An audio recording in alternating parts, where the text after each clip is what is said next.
Hello friends, Radhe Radhe. कैसे हैं आप लोग? मैं अच्छी हूँ, आशा करती हूँ आप लोग भी अच्छे होंगे। आज मैं जो आपको कहानी बताने जा रही हूँ वो सुन के आपके रोंदे खड़े हो जाएंगे। एक फैमिली रहता है जो कि अपने बिजनेसमैन में बहुत ही नाम रहता है उनका। हरियाणा का बहुत बड़ा बिजनेसमैन रहते हैं। हरियाणा में वो मारवाड़ी परिवार से रहते हैं। वहाँ पे जाके वो सब लोग बसे हुए रहते हैं। उनके 2 बेटा, 1 बेटी रहती है। सबका शादी हो जाता है। उनका बिजनेस बहुत ही बड़ा रहता है और बहुत ही अच्छे खासे बिजनेस चलते रहते हैं। एक दिन छोटा बेटा बहुत सारे पैसे बिजनेस के मुनाफे होते हैं तो पैसे निकलते हैं और सारे पैसे को शेयर मार्केट में लगा देता है। शेयर मार्केट में लगाने से शेयर मार्केट में पूरे पैसे डूब जाते हैं और वो पैसे नहीं निकलते हैं। पूरे पैसे डूब जाते हैं शेयर मार्केट में। जब उनका पूरा पैसा शेयर मार्केट में डूब जाता है तो उन लोगों को स्थिति उतने अच्छे नहीं रहते हैं। उसके बाद बड़ा बेटा और बहू मिलकर जैसे तैसे करके बिजनेस को फिर खड़ा करते हैं और शेयर मार्केट में पैसा लगाने की वजह से उसके पिता राघव की, छोटे बेटा का राघव नाम रहता है, उसे मार पीट कर घर से बाहर निकाल देते हैं। और बिजनेस में लॉस होने की वजह से वो उसकी जो पत्नी रहती है वो डिवोर्स देकर चली जाती है। उसकी पत्नी बहुत अच्छी रहती है लेकिन वो डिवोर्स देकर चली जाती है। और उसके बाद ये बहुत सारे ड्रिंक करता है और घर भी नहीं आता है, हरदम बाहर बाहर रहता है।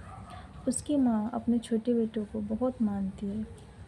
उसको हरदम अपने छोटे बेटे की चिंता लगा हुआ रहता है। एक दिन पुलिस आती है और बोलती है कि आपके राघव का शराब की गाड़ी से एक्सीडेंट हो गया है, कि मैंने उसे रूम पे छोड़ के आया है, कि उस पर प्लीज़ ध्यान दीजिए और उसे समझाइए। उसकी माँ चिंता में आ जाती है और उसकी माँ का लिवर ट्रांसप्लांट होने वाला था तो इस चीज़ के लेके बहुत चिंतित रहती है। फिर वो अपनी माँ को कहती है कि मैं वसीयत बनवाना चाहती हूँ कि प्लीज़ आप उसका भी नाम दे दीजिए वसीयत में, कि वो भी तो मेरा ही बेटा है। ये सब तो उस लायक है, अपना बिजनेस कर लेगा, ये सब पैसा कमा लेगा, लेकिन उसका क्या होगा। फिर उसका पिता बहुत सोचने के बाद सोचता है कि ये तो सही है, ये सब तो होशियार है, ये सब अपना हर एक चीज़ कर लेगा।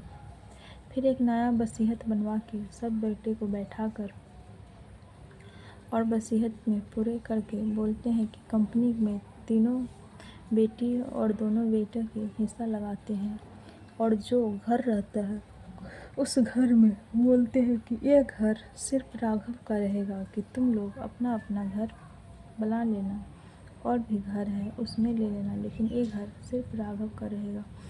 ये सब चीज़ से उसकी बड़ी बहू को बहुत दुख होता है कि मैंने पूरे कंपनी को टाइम दिया, मैंने इस कंपनी के वजह से अपने बच्चे तक नहीं किए, कि कंपनी बड़ा हो जाएगा उसके बाद मैं बच्चा लूँगी। इस चीज़ से उसकी बेटी को, तृप्ति बेटी का नाम रहता है, तृप्ति को भी बहुत दुख होता है। बाद में सब जब नहीं रहते हैं तो बहुत वो लड़ाई झगड़ा करने लगती है अपने भाई से कि ऐसा नहीं होना चाहिए। बड़ा भाई उसे समझाता है, बोलता है कोई बात नहीं, वो उसका हम लोग तो कर सकते हैं, वो थोड़ा अलग है, कि उसको रहने दो। बड़ा भाई को भी उतना दिक्कत नहीं रहता है।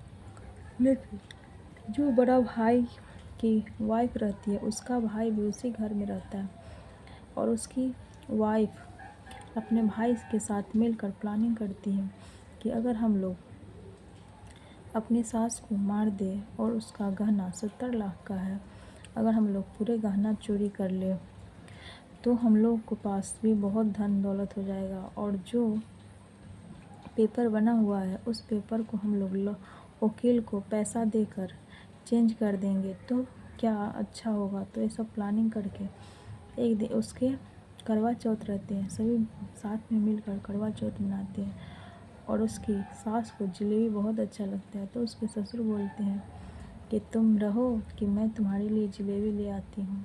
ऐसा करके बोल के चला जाता है और जलेबी लाने। जब जलेबी लेके आता है तो देखता है मोहल्ले में चारों तरफ लाइट जलती रहती है, लेकिन उसके घर में अंधेरा रहता है। तो बोलते हैं कि सबके तो जगह घर में लाइट जल रहा है, पर यहाँ पे लाइट क्यों नहीं जल रहा है। जब घर में जाता है चारों तरफ तो देखते हैं नीचे में उसकी वाइफ गिरी हुई मार दी रहती है। तो उसके बाद ये देख के अक्का बक्का रह जाता है और पुलिस को कॉल करता है और पुलिस को बोलता है कि मैं जब आया तो घर का लाइट बंद था। पुलिस पूरे जांच पड़ताल करते हैं, कुछ पता ही नहीं चलता है। उसके छोटे बेटे को बुलाया जाता है। वो बोलता है राघव कि नहीं, मैंने नहीं मारा, मैं अपनी माँ को, कि मैं नहीं मार सकता अपने माँ को। फिर उसके पिता बोलते हैं कि वो सबसे ज़्यादा इसी को मानती थी। फिर जब पुलिस को पता लगाने के बाद पता चलता है कि इसमें इसकी बड़ी बहू और उसका भाई का हाथ है, तो उसको पकड़ के पुलिस थाने ले जाते हैं और पुलिस बोलते हैं कि आप ही ने अपनी सास को मारा है।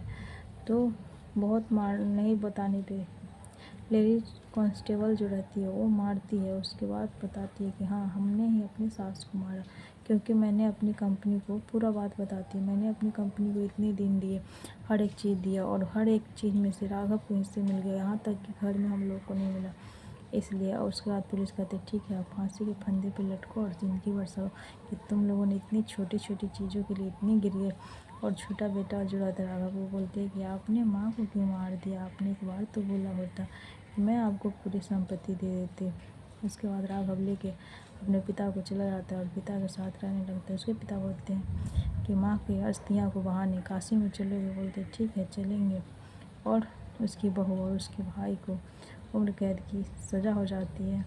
तो लोग इतने लालची होते हैं कि आप सोच भी नहीं सकते हैं। अगर आप लोगों को मेरी वीडियो अच्छा लगे तो प्लीज़ मेरे चैनल को लाइक और सब्सक्राइब ज़रूर करिएगा, और इसी तरह की वीडियो मैं आगे भी डालती रहूँगी। और आप लोग भी सतर्क रहें, अलर्ट रहें। फिर मैं आप लोगों को, अगर आप लोग को मेरा चैनल अच्छा लगे तो प्लीज़ आप लोग मेरे चैनल को लाइक और सब्सक्राइब ज़रूर करिएगा और हमको सपोर्ट करिएगा, जिससे मेरा हौसला बना रहेगा।